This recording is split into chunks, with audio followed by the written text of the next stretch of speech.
আসসালামু আলাইকুম এভরিওয়ান। মায়ের বাদন গল্পের তৃতীয় পার্ট। তো চলো বেশি কথা না কইয়া গল্প শুরু করা যাক। আমি কোলবালিশের সাথে বাসর না করে আমার সদ্য বিয়ে করা বউয়ের সাথে পালিয়ে যাওয়ার সিদ্ধান্ত নিলাম। কোলবালিশের সাথে বাসর করলে হয়তো গিনিস বুকে আমার নামটা লেখা হতো। চাঁদে যেমন প্রথম মানুষ হিসাবে পা রেখেছিলেন নীল আর্মস্ট্রং, তেমনই পৃথিবীর প্রথম কোনো মানুষ হিসাবে কোলবালিশের সাথে বাসর করে ইতিহাসের পাতায় নাম লেখাতে পারতাম আমি। কিন্তু তখন আমার বেঁচে থাকা হতো না, তাই বাঁচার জন্য ইতিহাসের পাতায় নিজের নামটা লেখালাম না। তবে এটাও বা কম কিসের, বাসন না করে বউয়ের সাথে পালিয়ে যাচ্ছি, এমনটা কি কখনো হয়েছে আগে? বিয়ের রাতে জামাই বউ বাসন না করে পালিয়ে গিয়েছে। ভাগ্য সুপ্রসন্ন থাকলে এটাও হয়তো ইতিহাসের পাতায় রূপার অক্ষরে লেখা হতো। সিনথিয়ার কথা মতো আমি তার পেছনে পেছনে যাচ্ছি। বাসার সবাই ঘুমিয়ে গেছে, একটা কাকপক্ষীও জেগে নেই। তবুও খুব সাবধানে বাড়ির সীমানাটা পার করলাম আমরা। প্রায় 1 ঘন্টার মতো হাঁটলাম দুজনে। এই সময়টাতে আমাদের দুজনের মাঝে বিশেষ কোনো কথা হয়নি।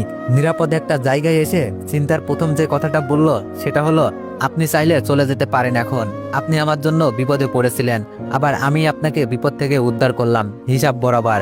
চিন্তার কথাটা কেন জানি আমার ভালো লাগলো না। এভাবে কেউ কাউকে চলে যেতে বলতে পারে?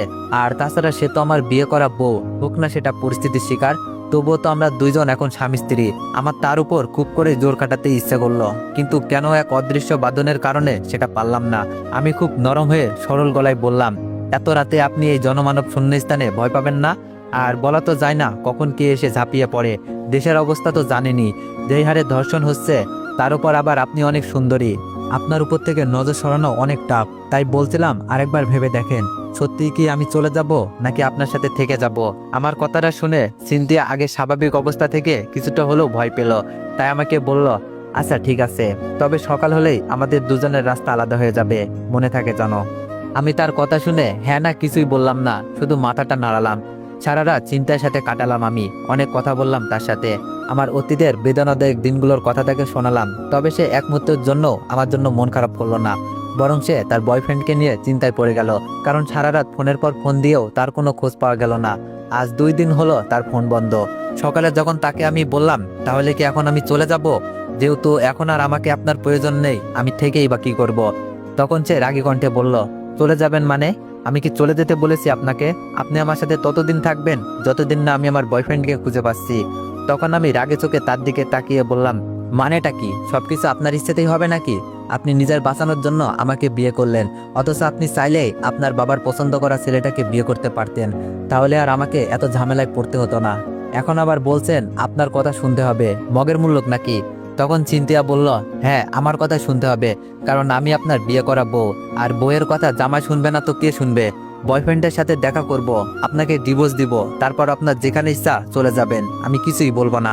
তবে যতদিন আপনি আমার বিয়ে করা স্বামী, ততদিন আমার সাথে থেকে আমার বয়ফ্রেন্ডকে খুঁজে বের করতে সাহায্য করতে হবে। এই সময়েও যে মেয়েটা মজা করবে আমি কখনো ভাবিনি। অবশ্য প্রথমবার কথা বলে বুঝেছিলাম মেয়েটা সিরিয়াস মুডে মজা করতে ভালোবাসে, তাই হয়তো এমন করছে। আমিও মজা করে বললাম, ওরে আমার সোনা বউটা রে, এতই যদি জামাই জামাই বলেন তাহলে নিজে বাসন না করে কোলবালিশে গিয়ে দিয়েছিলেন কেন? তখন চিন্তিয়া হেসে বলল, আমার বয়ফ্রেন্ড আছে। বয়ফ্রেন্ড থাকতে জামাইয়ের সাথে বাসর করাটা কেমন দেখায় না? খুব খারাপ দেখায় এটা। তাই তো আপনাকে কোলবালিশে গিয়ে দিয়েছিলাম, আপনি করেই দেখতে পারতেন। বিয়ে করার আগ পর্যন্ত তো ছেলেরা কোলবালিশের সাথেই বাসর করে। বউ পেয়ে নিজের প্রথম বউ কোলবালিশকে একমাত্র ছেলেরাই ভুলে যেতে পারে। আপনিও তেমন একজন স্বার্থপর জামাই, যে বউ পেয়ে কোলবালিশকে ভুলে যায়। সিনথিয়া প্রথম এইভাবে হাসলো আমার সামনে। তার হাসিটা জানান দিয়ে যাচ্ছে এর থেকে সুন্দর হাসি কারো হতে পারে না। আমি তার হাসিতে মুগ্ধ না হয়ে পারলাম না। তবে হেসে হেসে যে মেয়েটা এত মজা করে কথা বলতে পারে আমার জানা ছিল না।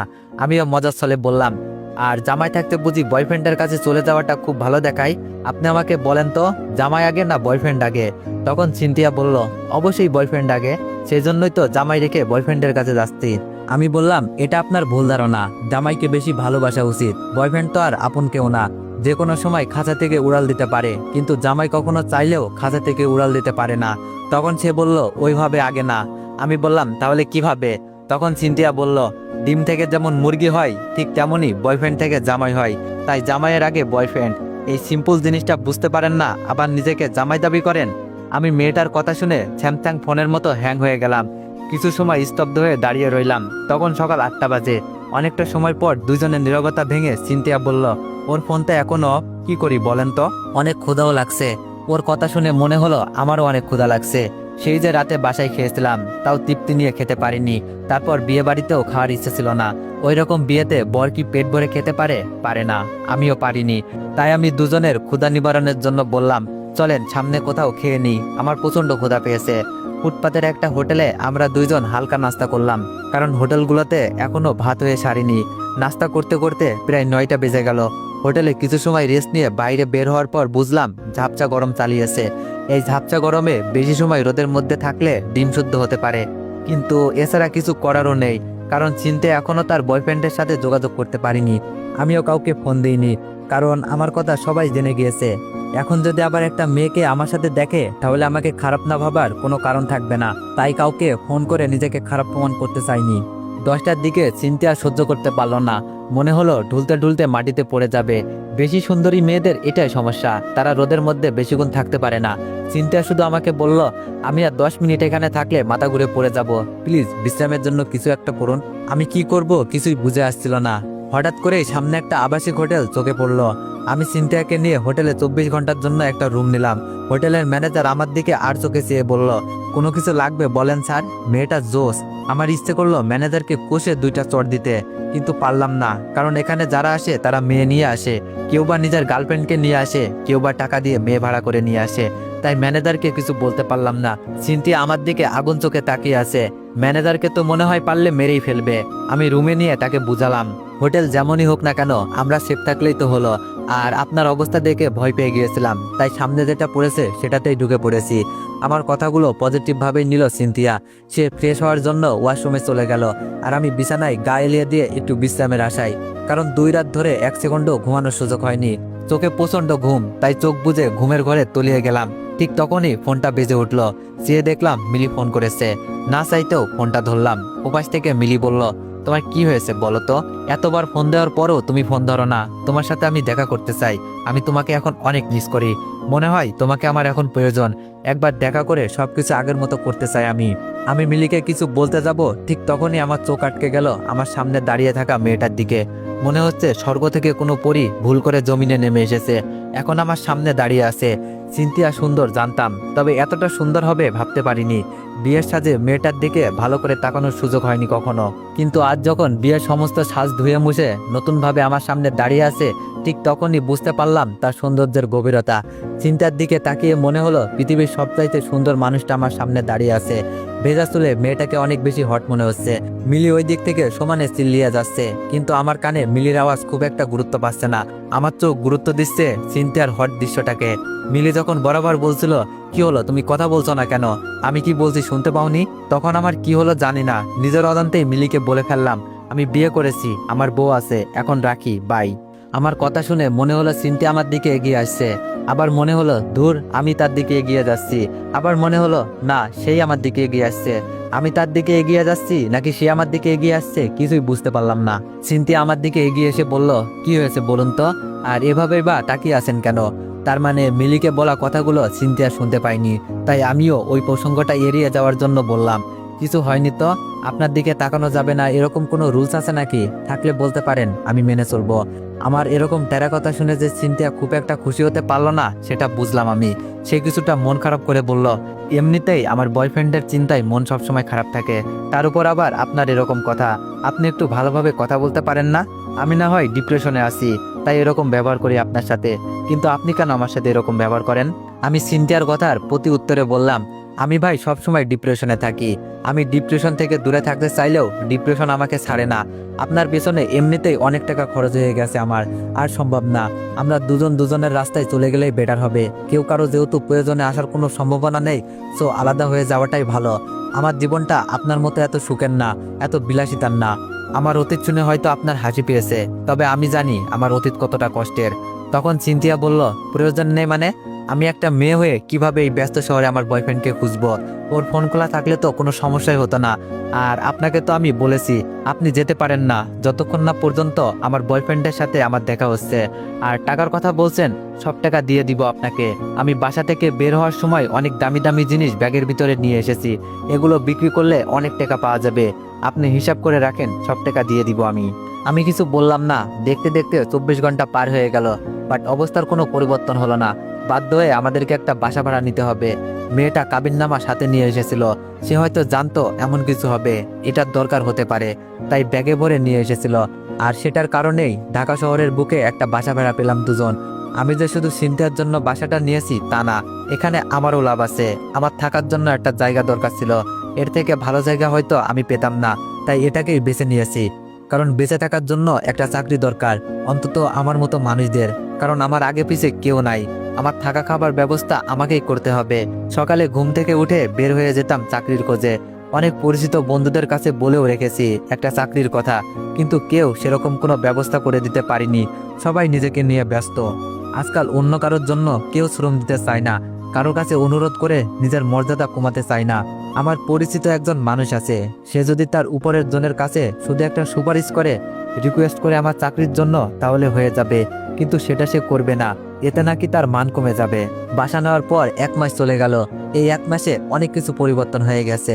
আপন মানুষগুলো পর হয়ে গিয়েছে, পর মানুষগুলো হয়তো কিছুটা হলেও আপন হয়েছে। সেদিন বাবাকে সাহস করে ফোন দিয়ে বললাম, কেমন আছো বাবা? বাবা আমাকে কোনো কথা বলার সুযোগ না দিয়ে ফোনটা কেটে দিল। কেটে দেওয়ার আগে শুধু বলল, ফোন দিয়েছিস কেন? আজ আমার মেয়ের বিয়ে, ভুলেও তুই ফোন দিস না। আমরা তোকে ভুলে গিয়েছি, তুইও আমাদেরকে ভুলে যা, এটাই তোর জন্য ভালো হবে। বাবা ফোন রেখে দেওয়ার পর নিজের অজান্তেই কেঁদে দিই আমি। এমন কান্নার কতদিন করতে হবে জানা নেই। আজ আমার আদরের বোনটার বিয়ে, অথচ আমি তার সামনে নেই। সেও কি তাহলে তার ভাইয়ের কথা ভুলে গিয়েছে? ভুলে যাওয়াটাই স্বাভাবিক। খারাপ মানুষকে কেউ মনে রাখে না, মনে রাখলেও ঘৃণা করার জন্য মনে রাখে। আমাকে তো আর আমার বোন ঘৃণা করতে পারে না, তাই হয়তো ভুলে গিয়েছে। বাবা তো অনেক আগেই আমাকে ভুলে গিয়েছে, কিন্তু মা কি করে আমাকে ভুলে গেল? কোনো মা কি তার সন্তানকে ভুলতে পারে? আমার মা কিভাবে পারলো? এইসব কথা মনে হতেই কান্নাটা আরো বেড়ে যায়। আজ আমার কান্না করার দিন, আজ আমার দুঃখের দিন, আজ আমার একা হয়ে যাওয়ার দিন। আমার কান্না থামানোর কেউ নেই, আমার চোখের পানি মুছে দেওয়ার মতো কেউ নেই। চিন্তা কি আমার চোখের পানি মুছে দিতে পারে না? এই 1 মাসে তো সে আমার অনেক কাছে এসেছে, আমাকে নিজ হাতে রান্না করে খাইয়েছে। আমি না আসলে আমার আসার জন্য অপেক্ষা করতে করতে অস্থির হয়ে যেত। তবে দিন শেষে তার বয়ফ্রেন্ডের জন্য মন খারাপ থাকতো। তারপরেও তার সাথে আমার সম্পর্কটা অনেক উন্নতি হয়েছে। সত্যি বলতে আমার ভালো থাকার জন্য একটা মানুষ প্রয়োজন, হোক সেটা ভালোবাসার মানুষ কিংবা ভালো লাগার মানুষ। এই পৃথিবীতে একা একা ভালো থাকা যায় না, ভালো থাকার জন্য কাউকে দরকার। কিন্তু আমার তো ভালো থাকার জন্য কেউ নেই, তাহলে আমি ভালো থাকবো কিভাবে? এত কিছুর পরেও অন্য 8-10টা মানুষের মতো আমারও যে একটু ভালো থাকতে ইচ্ছে করে। আবার মনে হয় এই পৃথিবীতে সব মানুষের ভালো থাকা হয় না, কিছু মানুষ অকারণেই খারাপ থাকে। আমি হয়তো সেই খারাপ থাকা মানুষগুলোর মাঝেই একজন।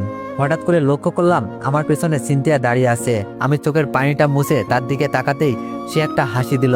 মনে হলো এই হাসিটার জন্য আমার খারাপ থাকাটা চলে গেলেও খুব বেশি অবাক হব না। আমি তার হাসিটা মুগ্ধ হয়ে দেখতে থাকি। আমার মুগ্ধতার চোখকে ফাঁকি দিয়ে সে দৌড়ে এসে আমাকে জড়িয়ে ধরে। তাহলে সে সিদ্ধান্ত বদলিয়েছে, বয়ফ্রেন্ডকে না পেয়ে পরিস্থিতির শিকার হয়ে যাকে বিয়ে করেছে তাকেই ভালোবাসতে শুরু করেছে। এমন হলে খারাপ হয় না। আমার ভালো থাকার জন্য একজন মানুষ আমি পেয়ে গেছি। তার জড়িয়ে ধরাতে কেমন যেন ভিতরটাতে ভূমিকম্প সৃষ্টি হলো। আমিও যখন তাকে 2 হাতে জড়িয়ে ধরার জন্য হাত বাড়িয়ে দিলাম, ঠিক তখনই সে আমার থেকে নিজেকে ছাড়িয়ে নিয়ে কিছুটা পেছন দিকে সরে গেল। তারপর বলল, জানেন আজ আমি অনেক খুশি, হয়তো পৃথিবীর সব থেকে সুখী মানুষটাও আমি। ওর সাথে কথা হয়েছে আমার, 1 সপ্তাহ পরেই আমাদের দেখা হচ্ছে। ওর ফোনটা হারিয়ে গিয়েছিল, যার কারণে আমার সাথে যোগাযোগ করতে পারিনি। ছিনতাইকারীরা টাকা পয়সা মোবাইল সবকিছু ওর কাছ থেকে নিয়ে গেছে। এইসব নিয়ে যাওয়ার সময় ওকে আহত করেছিল, যার কারণে ও এতদিন হসপিটালে ছিল। আমার সাথে যোগাযোগ করতে পারিনি। আমি জানতাম আমার ভালোবাসার মানুষটা আমার সাথে এমনটা করতে পারে না। ওর প্রতি আমার অনেক বিশ্বাস ছিল, আজ সেটা সত্যি প্রমাণ হয়েছে। আর কেউ না জানুক, আমি তো জানি ও আমাকে কতটা ভালোবাসে। 1 সপ্তাহ পর আপনি চলে যেতে পারবেন, তবে চলে যাওয়ার আগে ওর সাথে আপনাকে দেখা করাতে চাই। আপনি আমার জন্য অনেক করেছেন, আপনার প্রতি আমি সারা জীবন কৃতজ্ঞ থাকবো। চিন্তার কথাগুলো শুনে খুব খারাপ লাগলো। এই খারাপ লাগার কারণটা আমার কাছে জানা নেই। আমি অভিনয়ের হাসি হেসে বললাম, শুভকামনা আপনার জন্য। সবশেষে তাকে পেয়েই গেলেন। আপনার ভবিষ্যৎ জীবন সুখের হোক, এটাই চাই। কথাগুলো বলেই আমি বারান্দায় চলে গেলাম। আকাশের দিকে তাকিয়ে নিজের মন খারাপের কথাটা আকাশকে বললাম, কিন্তু কোনো উত্তর পেলাম না। এমন সময় দেখলাম কে যেন ফোন দিয়েছে। অনিচ্ছা সত্ত্বেও ফোনটা ধরলাম। ওপাশ থেকে মেয়ে কণ্ঠে কেউ বলল, স্যার আমি অবনী, আমি আপনার সাথে দেখা করতে চাই। সেদিন আপনার সাথে অনেক খারাপ ব্যবহার করেছি, আমি সব সত্য জেনে গিয়েছি। মা যে এমন একটা মিথ্যা অপবাদ আপনাকে দিতে পারে আমি ভাবিনি। আপনি একবার আমাদের বাড়িতে আসুন। মায়ের কঠিন একটা অসুখ বেঁধেছে, হয়তো এটা তারই পাপের শাস্তি। মরার আগে সে একবার আপনার কাছে ক্ষমা চাইতে চাই। আমার অবনীকে অনেক কিছু বলতে ইচ্ছা করছিল না, শুধু বললাম এখন এসব বলে কি লাভ? এসব বললেই তো আর সবার কাছে আমি আগের মতো হব না। আমার পরিবারের যে অসম্মানটা হয়েছে সেটা তো আর ফিরে পাবো না। সবাই আমাকে তো খারাপ ছেলে হিসাবেই জানে। এখন তো আমার নির্দোষ হওয়ার ইচ্ছা নেই। যদি সম্ভব হয় আমার বাবা মাকে সত্যিটা জানিও। পৃথিবীর সবাই আমাকে খারাপ ভাবুক, আমার কিছু যায় আসে না, কিন্তু অন্তত দুইটা মানুষ জানুক আমি এমন কাজ করিনি, এমন কাজ করতে পারি না। কথাগুলো বলে ফোনটা রেখে দিই, কারণ এই মুহূর্তে কারোর সাথে কথা বলতে আমার ভালো লাগছে না, এমনকি নিজেকে বড্ড বিরক্ত লাগছে। তো এভরিওয়ান, নেক্সট পার্ট খুব শীঘ্রই আসবে। ধন্যবাদ।